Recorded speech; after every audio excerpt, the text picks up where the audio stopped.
I'm gonna shut up. Awesome. Thanks, Kenny. Appreciate it. Thank you so much, everyone, for coming in. Welcome to our first Sunnyside Chat Talk with two amazing creatives that we've got to know. One of them worked as a photographer and web designer and has worked at Wonderman Thompson as an art director. And he is currently a senior art director at Wonderman Thompson. Everybody, please welcome Mr. Jack Lulin Karski with us.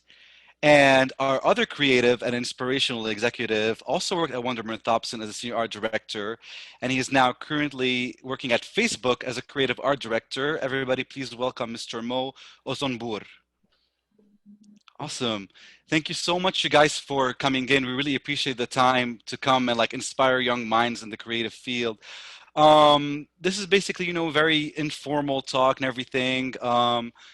We really want you guys, to just like, talk through your wisdom of your experiences, of everything you've done, throughout your career and everything. I think the first thing that we can start with asking you guys is tell us a little bit about your background, your story, you know, um, tell us a bit about yourselves, your work experience, and how you navigated the industry, taking into consideration your passion, your previous and your current roles. So we're gonna do Jack, then Mo. Take it away. Hey guys, I'm Jack. I'm from Australia. I moved here probably now like 6 years ago permanently, and had no intention of ever working in advertising whatsoever. Um, I was a musician. I had my own recording studio. I was producing music, mildly, very mildly, if at all successful. And then I decided that I needed to get a real job, started doing some web design, and then kind of fell into a graphic design freelance gig at 2 weeks for JW Thompson, J. Walter Thompson. And then from there, just kind of worked my way up, art director, and now senior art director for Rolex. And I have no education. Um, I went to high school. I do have some education, but didn't go to university. And I think that's been a pretty big issue here in America. But I'll let Mo talk to his experience as well. So Nice, cool. Two people at Wonderman Thompson. I like it. yeah, man. I think you got out Nice. at the right time though. Love it. Hey guys, first of all, such a pleasure to talk to you guys. I'm ready to air out all the secrets or whatever you guys want to know, so don't be shy. My name's Mo. I'm a art director at Facebook. I was born in Nigeria, but grew up in Texas. I got into advertising by watching way too much 90s television. I'm self-taught and a pirated Photoshop at 16. So now I came from the pirated Photoshop to talking with you guys. So it's nice to be here. Awesome. Hey, come through, Naja. I'm gonna say my brother worked in Ibadan for like 3 years, so like I know a little about the culture. Very nice. Yeah. So you would Yes. know telling your parents you want to be an art director means Boom. you're gonna Is either a lawyer, a doctor, you're or an engineer. That's a it. doctor or a Lusa. Loose. It's a disappointment to the family. You have thrown you from our family. Throwing you from the family. But All right. they're happy now. Thank you so much, Mo and Jack. So the first thing that like we want to ask you guys, more of a conversation, like what was or is the most challenging things that you have gone through in your roles in your current or previous companies? If you can share with us like an experience or a project that really challenged your skills or persona where you really had to feel like you need to scratch your head on it, despite the fact that you are talented in your field, but what was one project or like one challenging maybe campaign that really drove you guys to like dive a lot into your role? After you, Mo. Does it have to be one? Because that's like all the time. Share. Like all the time. The most challenging one I would have to say was the unsafety check, which I worked on when I was at Wonderman Thompson. And the challenging part of it, it was one of those projects where we were passionate, but we call it the 5 to 1 a.m. projects. Because in this field, you have to, of course, be doing your job, and not just doing your job. You got to be killing it or trying to. But when you do want to do really passionate things, you have to put in that after hours. So you sacrifice a lot of things. So I would say right now that was just the hardest one, just based on sort of like persistence after everyone goes home. Yeah, I think that's the awful thing about doing work that you really love is it's generally not the stuff that you're getting paid to do, or at least, you know, the stuff that you really believe in. I mean, I enjoy a lot of what I do, but you know, it doesn't, I struggle sometimes to like feel the importance of, you know, advertising watches during protests. You know, it's like, um, but no, definitely my hardest experience and hardest challenge is usually every project. You know, like it comes with a new challenge. I will say though, like moving up into more senior role was pretty challenging for me in terms of taking responsibility for, you know, a pipeline of people, and you need to kind of learn to work with them and develop with them, and not just like, you know, when a file comes back and it's like, hey, this was wrong, and you're like, oh fuck, you know, it's like working with everyone and pulling together a team, and not trying to point blame or anything like that, but just educate. And that's been one of my biggest challenges, and you know, especially in a pretty toxic environment, because everyone's like finger pointing and you're like, no, we're a team, you know. Can you elaborate a little bit more on that, Jack? Like when you talk about like toxic environments, like within your teammates, the company, the hierarchy, what do you feel would like be influencing you negatively internally when you're in your agency? So we're going straight for the tea. Let's do it. All right. Hmm? Listen, we're getting to it. They want That to know all the question. tea. Oh my Spill goodness. the tea, Jack. Come on.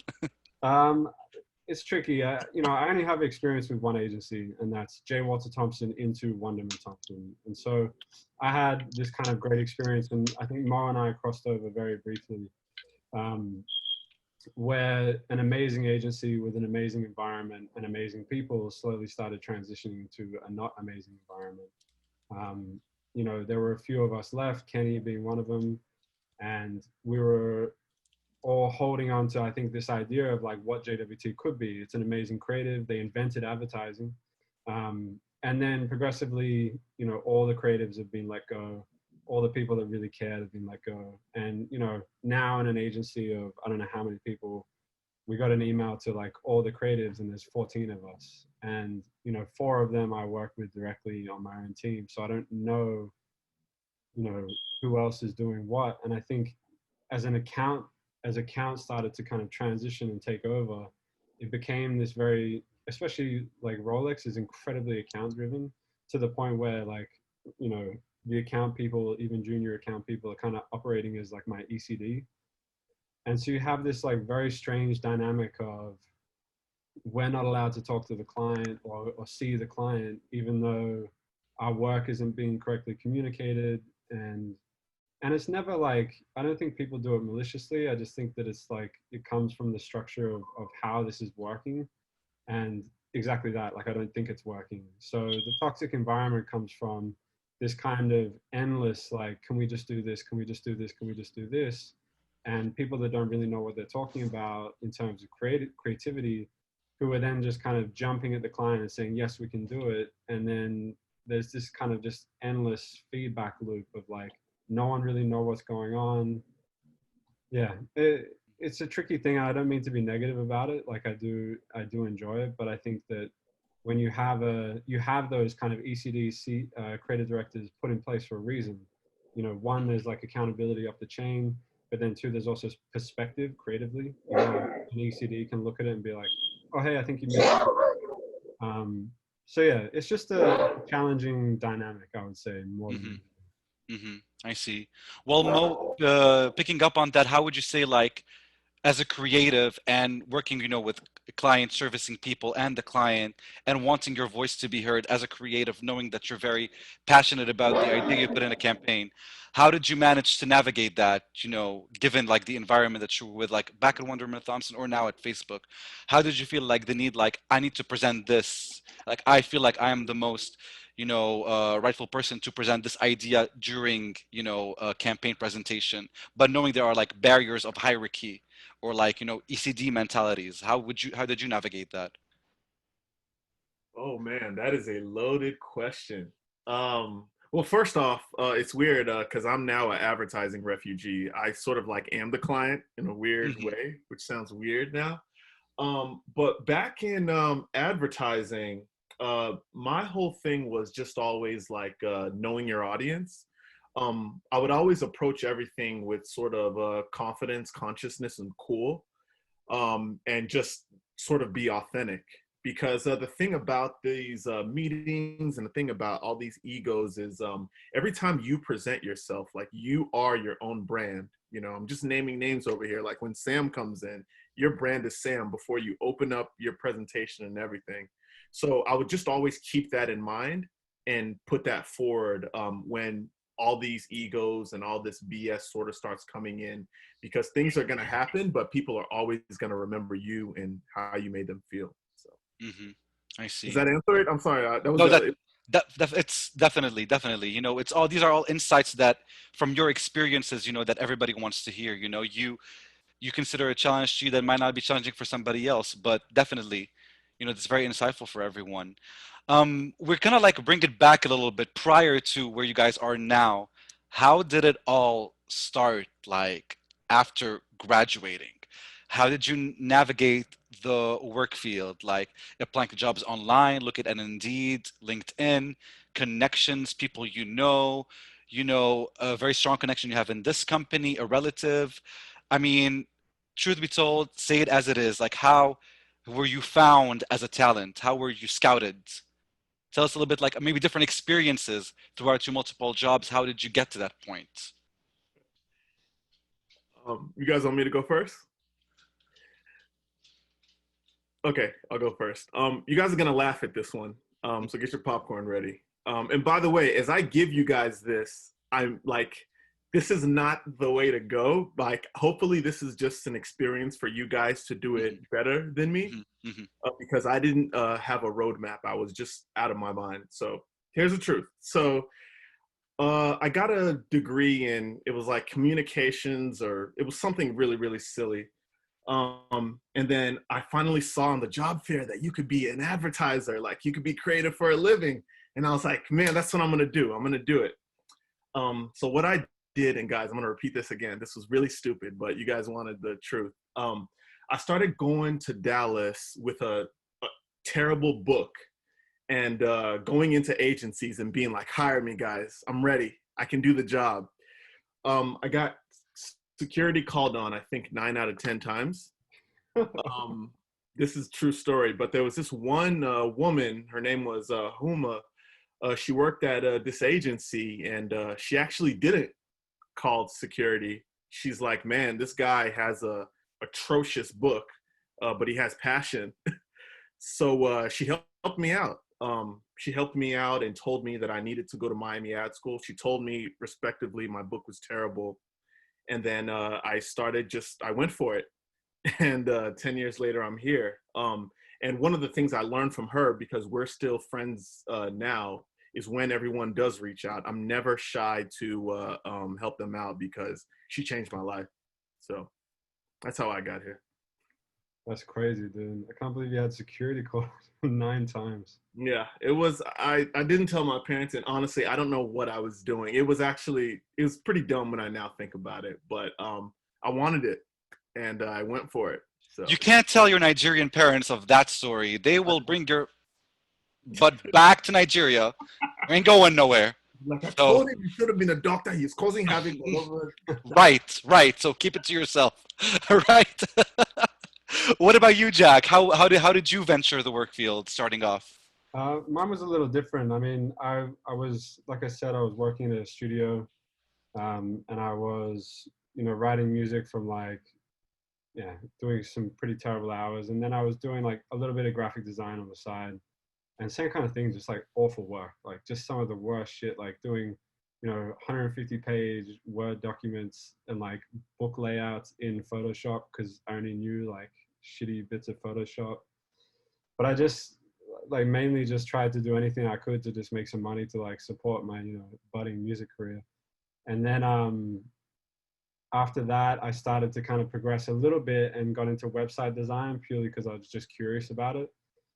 made a couple websites, and then decided to like get real with my life and landed a freelance job designing a website for Elizabeth Arden's The Red Door, which is like this big spa at the time. And then a friend of mine met one of the HR managers at a dinner party and introduced me via email to, I can't remember her name now. And then they asked me in for an interview, and I think I did like 4 or 5 interviews, and I got on a 2-week contract for a graphic design job. And I remember like my first day, they sat me down and they're like, all right, we're doing a Grand Marnier ad, like go nuts. And I was like, bro, I barely know how to turn on Photoshop. Like I was there, like tilted my computer sideways, was like Googling shit, like how do I do this? And I just, to be honest, just went all in. Like I'd obviously like completely overstepped my abilities, and then I just like had to catch up. And it's kind of been like that ever since. And actually I would say, you know, 3.5, 4 years later, I'm at a place where I'm like, I actually feel like I'm probably all right at graphic design now. Like, still got that like imposter syndrome, and, but yeah, a little different. Yeah, and that imposter syndrome, I don't think is ever gonna go away. I think it always is still there, but that's sort of part of it to sort of make you like keep going. I believe that's awesome. Yeah, I think it lights a fire under your ass every time someone's like, all right, so you're gonna do a layout, and you're like, I've only got a blank piece of paper, man. I'm fucked. Absolutely, absolutely. Wow. You know, the next thing that we want to move into, you know, because I think it's very important for, given the current time that we live in, is for our, you know, our GIs to know how our companies handling worldwide phenomena. So let's talk about COVID-19, and let's talk about Black Lives Matter movement and racial injustice happening in America and everything. How is Facebook reacting to that? And how is the agency structure changing or shifting or adapting to what is happening? And same thing goes for Facebook. Like, how are these companies reacting right now? And what does that mean to you and your position right now? I think right now all the companies are acting universally. They want to reach out and like they want to help, which is so interesting. It never used to be like that. Some of the projects I used to work on in the past, we used to pitch to companies like Facebook, and they didn't want anything to do with it. They were scared as hell, and now everybody's down with the team. So I think right now people are starting to, you know, really come together. But I think it's now up to creatives, if you guys are passionate about it, to see what that next step is, that action-oriented step. Because success is always opportunity meets preparation. So if this is something that you guys are really passionate about, it will be time to step forward, because a lot of people would be looking at that. And to be looking at y'all for answers, because, fuck, we haven't figured that shit out. Sorry, pardon my French. I think it's been pretty interesting. I had a thing today where we got an email. Like, firstly, COVID was just layoffs, tons and tons of layoffs, and pretty ruthless. Like, you know, before we left our office, they just like let go of a bunch of people, just like boom, and then close the office the next day. Like, I can't imagine what it's like trying to find a job right now. And, you know, I feel really lucky to still be working, because COVID has just demolished the industry. But then in terms of the Black Lives Matter movement, you know, we got an email around today saying like, hey, you know, we're starting this whole initiative, and, you know, we want people to volunteer to do it, and blah, blah, blah, blah, blah. And I don't know if it's like, and maybe Kenny can talk a little more to this, but, you know, Wonderman Thompson is, there are a whole lot of talk about what they're doing. And so, you know, maybe incorrectly, I wrote like a kind of company-wide email and was like, listen, it's great that you're trying to do something, but making us volunteer or already stretched shit. Like, you should hire someone to do something, instead of having these initiatives where you're sitting around going, yeah, let's talk about how we can do diversity and stuff. It's like, bro, we tried that. Kenny tried it. Fucking Chase tried it. Like, these are all people from the agency that have since left. And, you know, it started a conversation, and the CEO has been like talking to everyone. And I don't know, but to me, I just like, and I'm sure everybody knows this a little more than me, but God, it's like, how many times you heard like, we're doing this, and we're starting a committee that's going to help with diversity, and we're doing meetings and we've got another phone call about it. Man, shut the fuck up, do something. You know, like tired of, like I'm tired of it, bro. Like, do you know what I mean? Yeah. Kenny, what is your say on that? I'm not gonna badmouth those 3 letters or those 2 letters of an organization, but it's very interesting with that question that you brought up, Jack, because it was actually a Black Lives Matter project that brought me and my brother Mo together.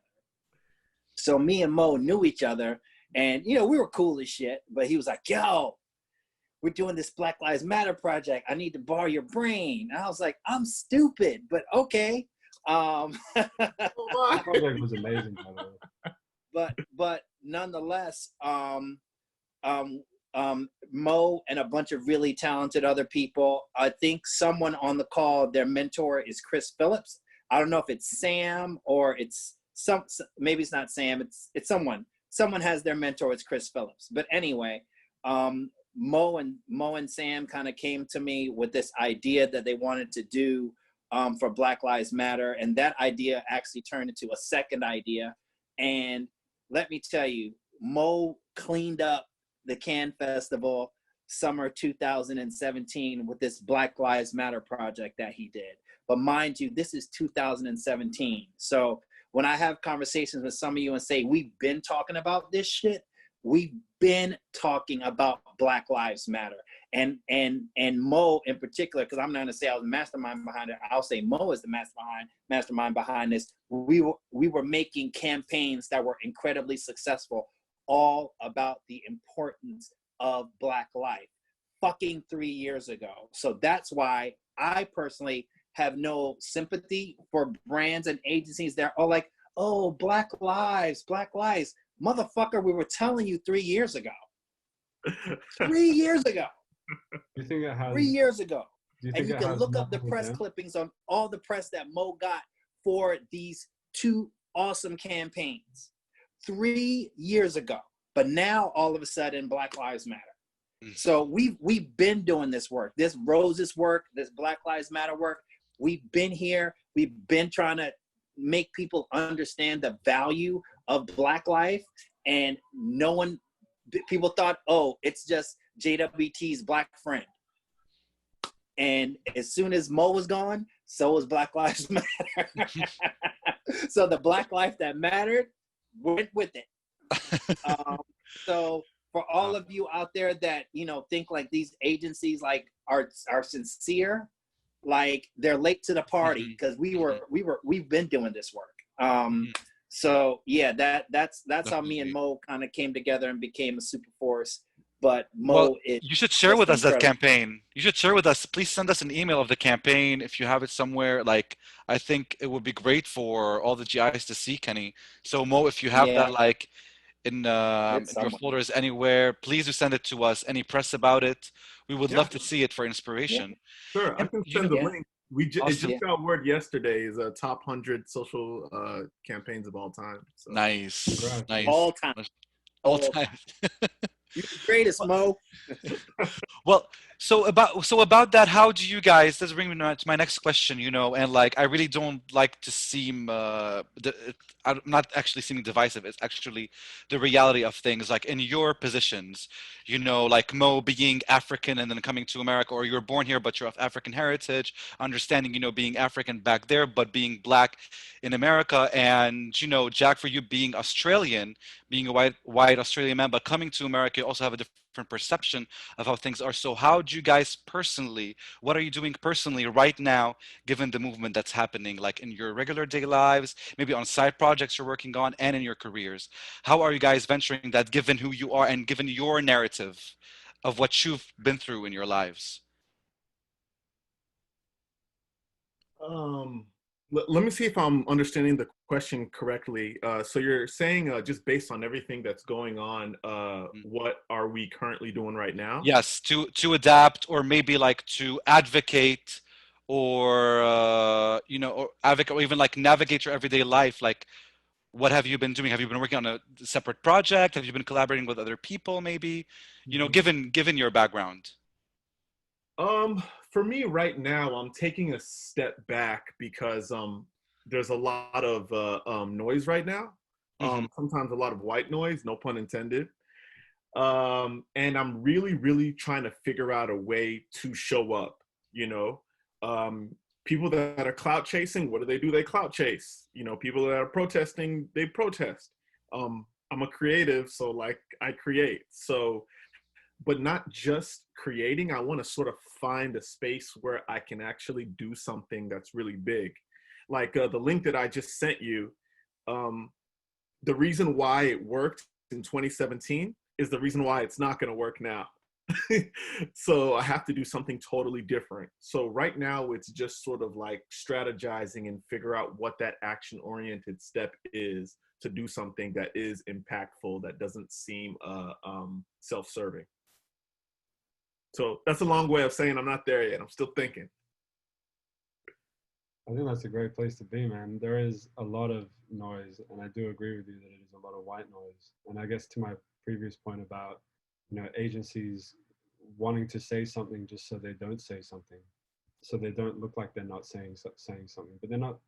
It's all empty, and it's all, we're going to start a committee, and we're going to do this, and we're going to have a phone call, and you know, I think it's pretty amazing to say that you are taking a step back and to just think a little more about what's going on. Me personally, I've been trying to do what I can. I think it's been pretty overwhelming, and I think, you know, I'm me. I'm very privileged, come from a different country, a very white country, and I'm overwhelmed. So I can't imagine what it is like for anyone else. And I think that I've just been trying to do my part in any way that I can. My friend Casey was a mentor here as well. We've been trying to come up with a couple ideas, and that same kind of thing of like something impactful, not just noise, and especially not self-serving. You know, we sent an idea to Black Lives Matter, now that you bring it up. And, you know, it was one of those things that it was just like, here's the idea. And if you take it, take it. And if you don't, don't. And we just want to help. And if you need anything else, just let us help. And that's the kind of thing that I think is more impactful, is not like, you know, posting up on your Instagram, like, yeah, we're doing this. It's just like, here it is. And if you choose to do it, we think it's pretty cool. And, but yeah, I don't know. I think it's been a pretty challenging time for everyone. So. Definitely. Thank you for sharing these insights. Moving on a little bit, we're gonna like change the topic a little bit. I really wanted to know more about like your side passions or skills or hobbies or any extracurricular activity that you've done or are doing. And have you ever felt that has come into place during an interview process? Have you ever felt like when interviewer mentioning what you do on the side, other than your focus in advertising, has that ever played a role when you got a job or when you were interviewing someone? Can you give us a little bit of highlight on that? Yeah, sure.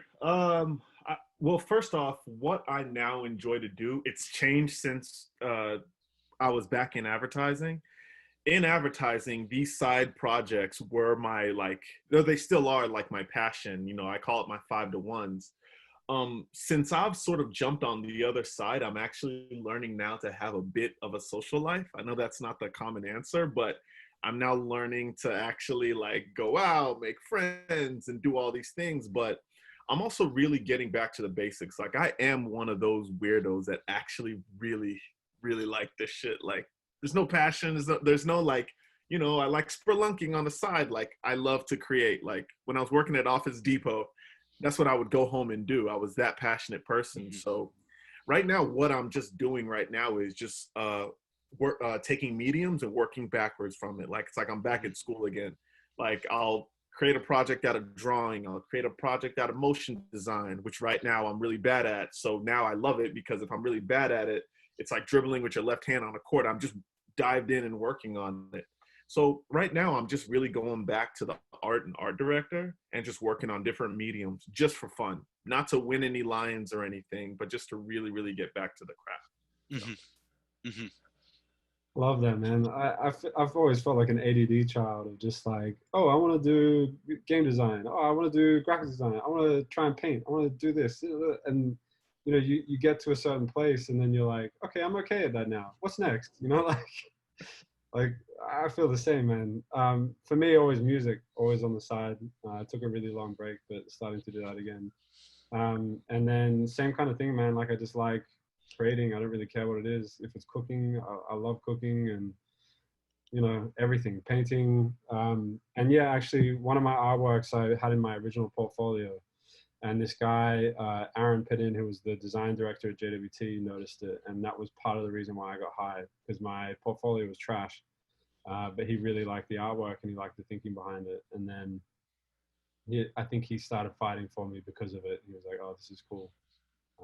And I didn't think to have it in, but I don't know, someone recommended it and it worked. Nice. That's what's up. Well, taking that into consideration, and we have a lot of GIs who are into, pursuing creative roles, being art directors or copywriters or design roles, everything. What would be your best advice for them when they want to apply for jobs? Is it portfolio based, resume based?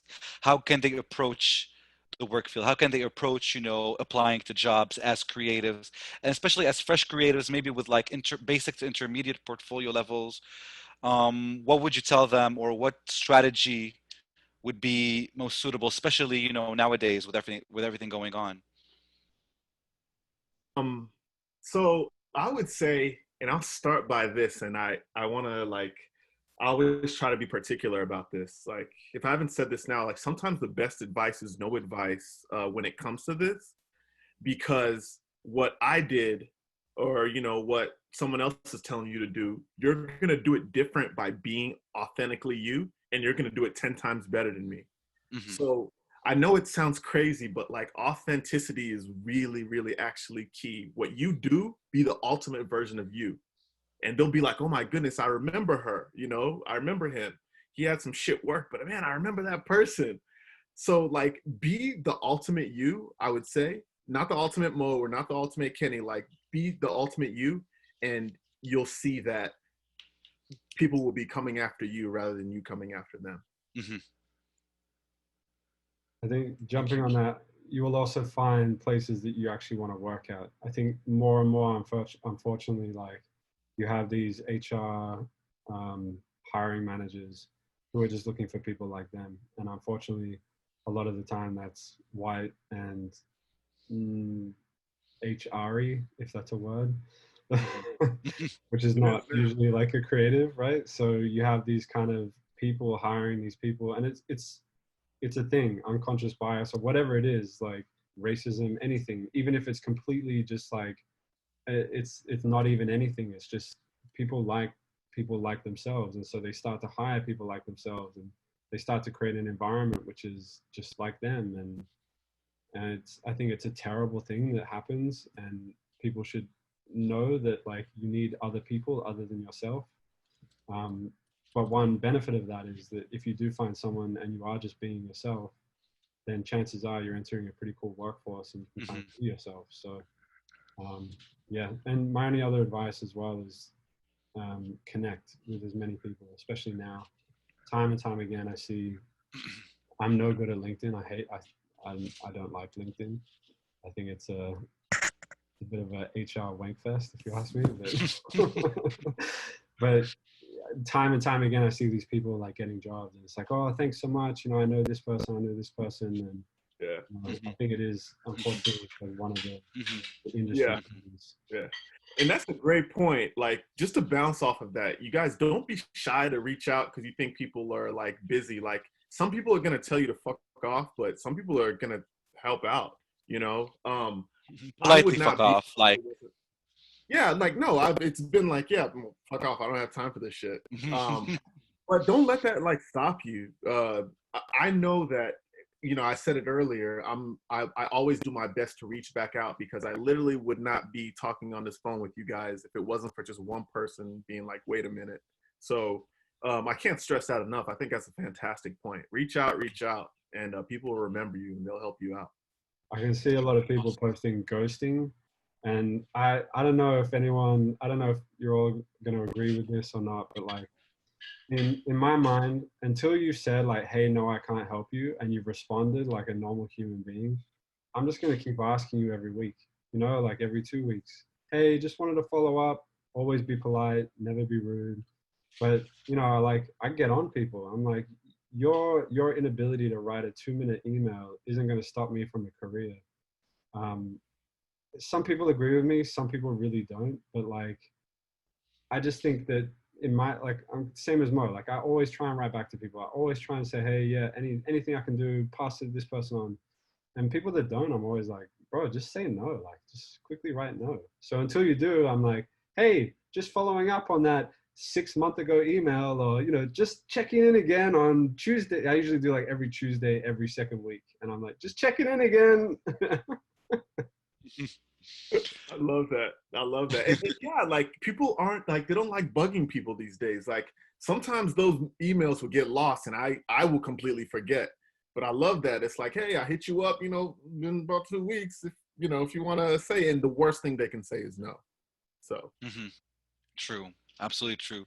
Well, thank you so much, you guys. These were the main questions that we have. And now I'm going to start asking questions from our GIs that we've gotten before. And then everybody else, you can go ahead and start putting in your name and your team name. And those of you who are attending the Sunnyside Chat, but you're not part of the GI also, please go ahead and put in your name and I will call you out. I'm going to start off with Alexa. Alexa Fazino asked a very interesting question. And that's targeted towards Jack, but you can feel free to answer as well, Mo. What does a typical consultation entail? Assuming typically companies approach you, but what if, have you ever reached out to a company before they could contact you? What does that sort of proposal look like? Okay, I don't really do consultations, but if you're kind of referencing like, how do I apply for freelance work? And I'm sorry if this is the wrong question, just correct me if it is.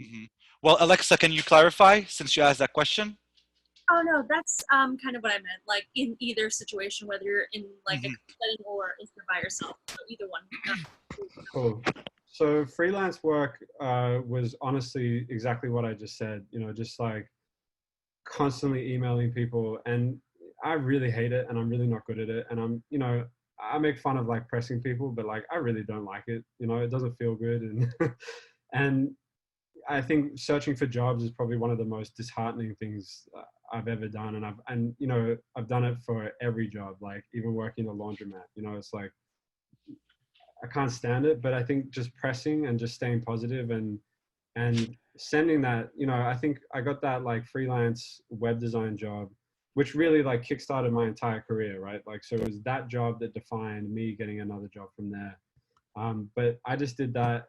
That must have been like my 200th email or something, you know, like it's not pretty. And especially with no experience now. And this is, you know, this is just something that I'll share with you guys, and maybe don't share it with everyone, but you know, I keep my resume out to people quite a lot, and I just am applying to places all the time. And even with my experience, especially now because of COVID, but even prior to COVID, you know, I don't hear anything back. Like I'll hear, you know, three or four emails back. Occasionally they might get to a call, you know, it's a numbers game, and I just try and stay positive about it. And like, even when I'm doing this work and I'm like, but I can literally do it. And I think some of the things that you might have trouble with as well is like lack of experience is what I have a lot of trouble with. I moved up very quickly, and so I don't check any boxes. I don't have a degree. I don't have, you know, 7 to 10 years of experience, which is what my role should have. And then, you know, I have like 1 agency experience, or kind of 2. So for me, it's a numbers game. Even now, it's still a numbers game. And I think it's probably going to be a numbers game until I rack up 10 years of experience. And then I think things will start to change a little bit. Or maybe I'm just really shit and no one's told me yet. So. Awesome. Thank you, Jack. Mo, a question for you from Cameron. What would you say is the coolest or most fascinating part about working with Facebook? And I think we kind of all want to know. Oh shit.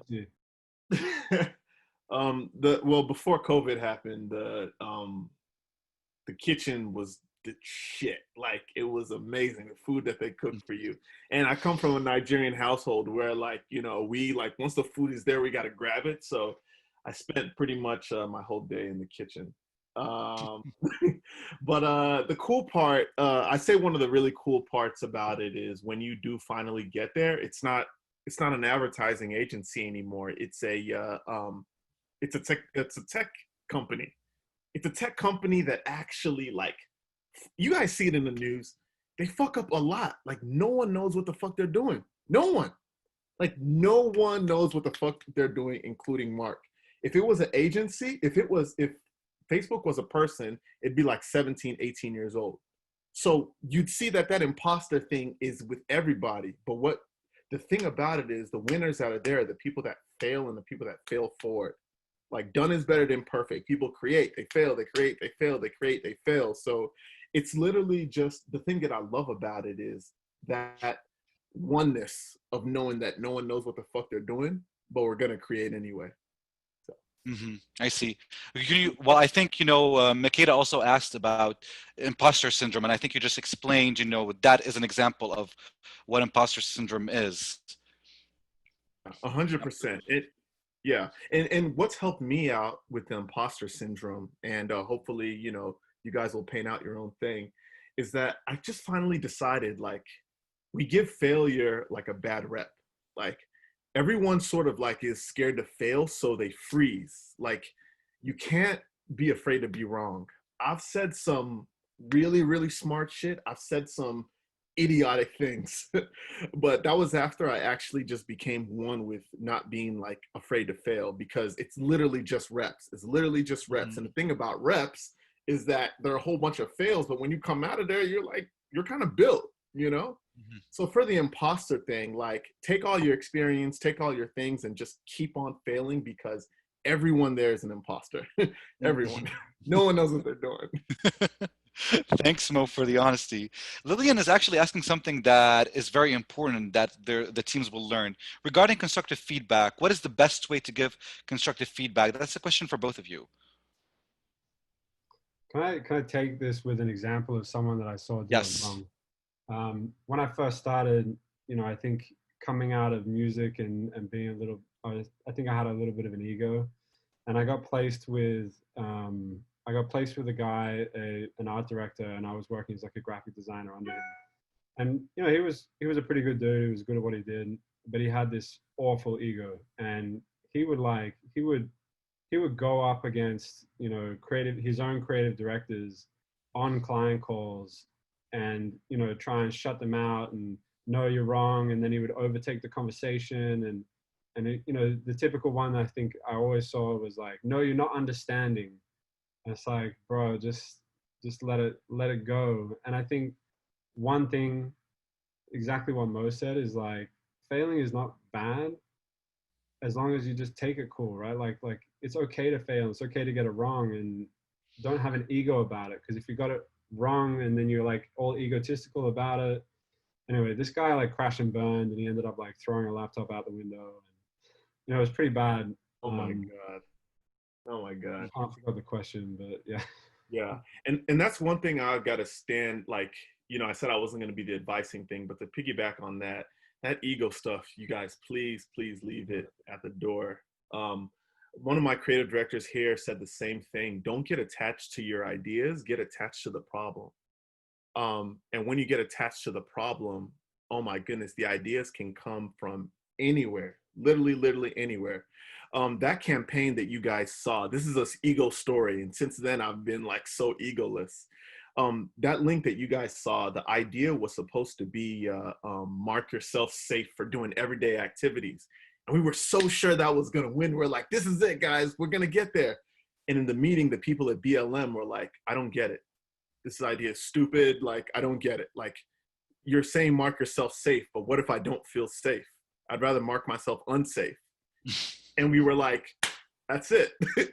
So like, sometimes you have to be a conduit. Like, if, you had that guy that, you were talking about that would throw his laptop out the window, you're screwed. But be a conduit toward these things. Be a conduit towards the problem. Because you guys will see that when she was talking about the idea, she wrote half the script in there. If you see in the video, it'll say, what if you don't feel safe?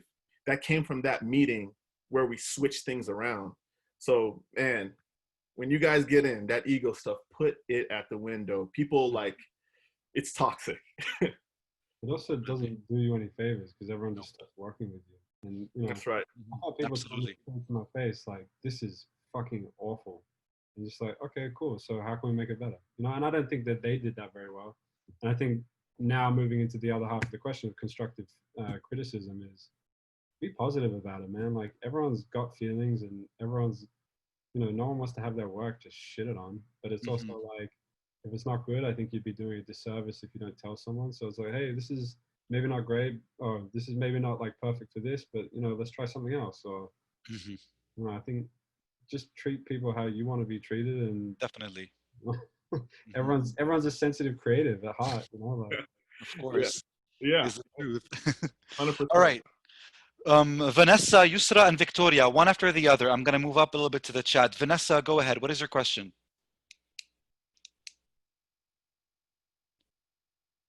Vanessa. All right. I will move. Or are you there? Okay. Yes, I'm here. Okay. Okay, so I have a question for Mo. Have you ever been the only one in a room, or have you ever felt a pressure to perform in a certain way because you were the only one, or an only? What did you do, and how did you handle it? By the only one, you mean like the only brother in the room? Yeah. Oh, yeah, that's happened like 97, 98% of the time. Girl, he black. What do you think? What do you think? And African. Like, yeah. Hello.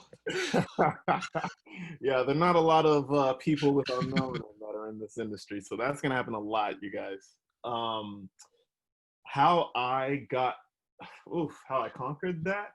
I always looked up to. So, I'm a '80s baby. I always looked up to like how like Diddy and Jay-Z were so charismatic around everyone, not just like, the people that were around them, like I would just saw how, however they were more charismatic, and they had all this confidence around all these people. So I always took it from them rather than like, oh my goodness, I'm the only black person in here, because that's going to happen a lot. So yeah, I guess how I did that was just thinking of the people I looked up to, and just would always, fail with the biggest confidence in the world, or sometimes win with the biggest confidence in the world. Awesome. Do you think Thank that'll you, Mo. change more? Go ahead, Jack. Do you think that will change more? Do you think the industry will change, and that there'll be a percentage flip, or at least a percentage change? Oh, I really, really hope so. I'm not seeing it yet. They always talk about it, like you said, like we're diverse, we care, but always happens again. I become the only brother in the room. And what's bad about that is like, I can't be the spokesperson for all black people. Like I have a totally different experience being Nigerian, being American, and I do stupid shit all the time. So then when something does happen, they're like, oh, well, that's what happens. So it'd be good if we had 50 shades of black everywhere, where you see all the personalities. So that's something I'm really, really hoping to see, but so far I haven't seen yet. I'm still the only, they just hired one more black art director, but for a year I was the only black art director. So. Awesome. I'm going to move on to Katie, who asked something prior, and then go back to Yusra. Katie from Team C asked, as a senior art director, have you found it harder to coordinate teams remotely? What has been the biggest challenge? Jack. I actually love remote work. I don't have to deal with everyone. There's so many people that you just like day to day have to deal with that now I just have no contact with, and it's fantastic. I think everyone can do their job. Everyone's a responsible adult. You don't need to sit there. I think realistically, if everyone really broke down their day, you're probably doing 5-6 hours of like concentrated work, and that's probably a bigger day. And like, yes, you do break it up and all this, but like at a certain point, man, you're not doing anything good. Like I prefer to get up really early and work for like a concentrated 6-7 hours, and then kind of leave the afternoon. And so in terms of like coordinating people, like everyone's big boys and girls, they do the job and they hand it off when they need to. And if they don't, there's a reason why. Like, I don't think you need to be handheld. And I think that's something that is quite frustrating to creatives as well, is you have these people like standing over you all the time. Like, are you creating? It's like, bro, sometimes like, and I've only realized this now, is like sometimes my creative process is like scrolling and scrolling through like Reddit for hours to try and I did like a 2-hour deep dive on those Quora question. I'm like, what do people think when you wear a Rolex? And I was like scrolling through this trash for like ages. And then I came up with this great quote and it started leading to an idea. So, you know, to me, I think being able to do my own thing, I've usually always got headphones on at the office anyway to block people out. And, you know, I'm working right now with like the chief creative officer for North America. And it's like, bro, like I can do my job and then I can hand it off to him and he can have a look. And do you know what I mean? Like it just, yeah, Quora is definitely not the place to go, trust me. But seeing all the comments, I was in a dark place.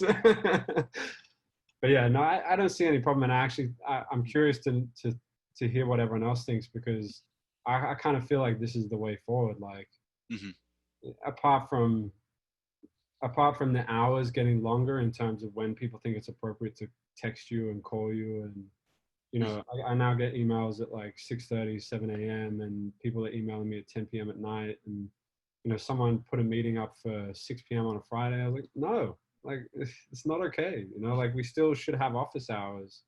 Exactly. Yeah. Boundaries. Absolutely. But I think that this would be an amazing way to work for a lot of people. I do think that, you know, maybe having like the ability to go to like a satellite office or occasionally just kind of brainstorm, you know, I think there's a lot to be said about like having a whiteboard and sitting with a group of people. But Definitely. for the most part, honestly. Thank you. Yusra, Team B, what is your question? Hey, so I'm wondering, do you have any advice for someone that's like super picky with what clients they want to work with in an agency? Like, for example, like sometimes I'll hear that like, for example, like a company is like, what's the word? Like they abuse animals or something, things like that, like where you just don't want to be a part of their marketing. I thought you were saying like, I just want to work with these people because I just want to work with these people. No, like if you like do your research and you're just like really picky with like the kind of morals that companies have and stuff like that. Mo, do you mind if I jump this? I struggle with it all the time, and I struggle with it with Rolex. And I think, without going into too many details, I just think I don't align with the values of the brand that I work with. In some ways, in other ways, it is pretty amazing. I've also worked with companies that, you know, like you said, you do a deep dive and you're like, this is terrible. I don't really have any advice. I think it's kind of up to you and like how much what you value in your day-to-day and how you justify getting that paycheck. And I think that's probably my only advice is like, I don't think you could sit in an agency successfully and say like, well, I'm not going to work with them, or I'm not going to work with this. For some things, I think if you had like religious, race, kind of those kind of issues, I think that flies, and I think people are more understanding of that. Yeah, but like for instance, for me, like I came to a kind of a head one night with this like client, and they said something that I just was so against, and I just had to bite my tongue, and I'm not very proud of it, but I don't know. I wish I had an answer for you. Maybe Mo does. Actually, I think you are the best one fit to answer this question because, like, once again, I've now been the client for almost 3 years. So it's the people that don't stand by the stuff Facebook wants to do. So, yeah. I'm going to be honest. I'm going to sit out on this one. I don't have an answer for that because it's such a tug because this is what pays the bills. And you know, if you stand for it, stand for it. I respect it. But, you know, there's also another case on being a conduit to it and maybe bringing a fresh perspective that could actually change the way they think. Awesome. I like that a lot. And I think one of my guiding principles for this kind of thing was like, if I was going to go into advertising and I was going to sell my soul, which I kind of felt like it was at the time. I maybe disagree with that now, but if I was going to do that, I was going to uphold some values. And so I was going to try and make a change in every single piece of business that I could do. And, you know, as a graphic designer, I had really very little voice at all. But what I would do is that every single comp that I mocked up, I made sure that all the people in it were diverse, as diverse as I could make it. And then what I noticed would happen is that my work would then go to the next level, and either someone would say it and say, well, there are far too many black people in this. or they wouldn't. And 9 times out of 10, they wouldn't. And so then that kind of allowed me to have like this strange amount of control about what the type of work was going out, because a client sees a comp and then that comp gets matched kind of all the way through to the end. So then casting was now going to the comp and this. And so these rough sketches that I was doing, I say it to say that like, I don't think you're going to be able to win them all. And I don't think you're not going to be able to, I don't think you're not going to be able to work with companies that you don't align with in your values, because that's generally most companies at the moment. But I think there are little things that you can do, like Mo said, to kind of help change the environment a little bit, and hopefully make a big change. I don't know. That's a really good question. And now I'm going to quit advertising because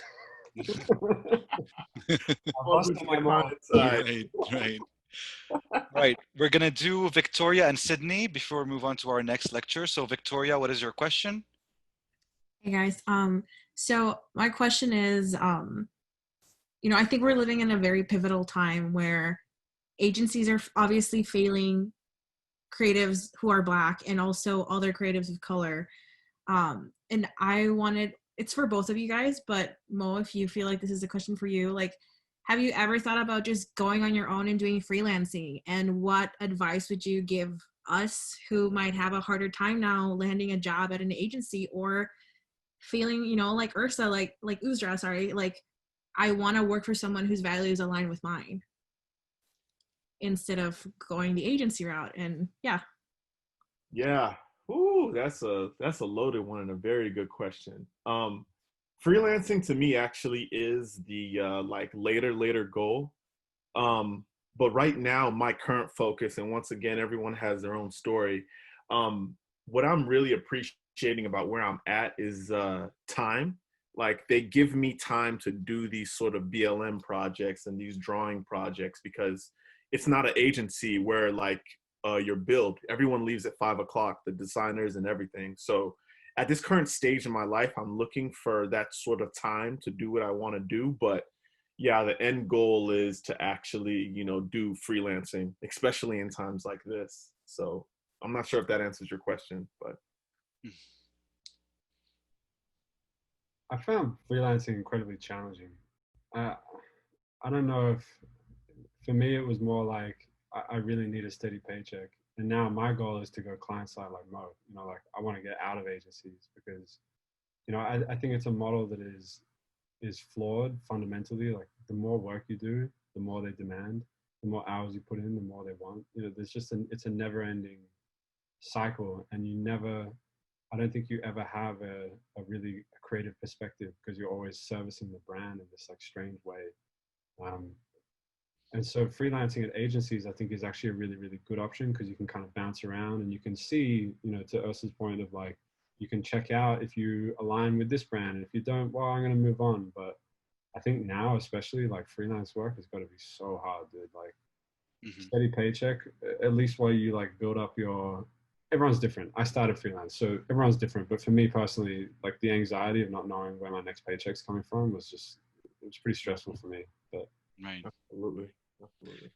Awesome. So for time's sake, guys, I'm sorry, I don't want to rush anyone. We're going to let Sydney ask the last question. We keep it under 2 minutes so we can move on to the other talk. Sydney, you can go ahead. I actually just had a comment.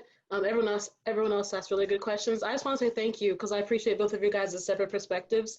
And I also appreciate Mo's for sure. My dad's from Ghana, my mom's from Jamaica. They came here for university, so everything you said definitely hit close to home. Yeah. Thank you. Do it, pursue it. Doesn't matter that they're saying all this stuff. They're just saying what they know. Go for it. Exactly. Thank you. So thank you both. I appreciate it. Awesome. Thank you so much. Well, Mo, Jack, we appreciate you guys so much for all of this. Please do share with us. I have your emails. I'm going to send them to the team for those who have questions. And please do reach out to Jack and Mo, guys, if you have any questions on your mind. Thank you so much. You guys have been great. Thank you so much for inspiring young minds and young creative within the industry. You guys are amazing. Thank you.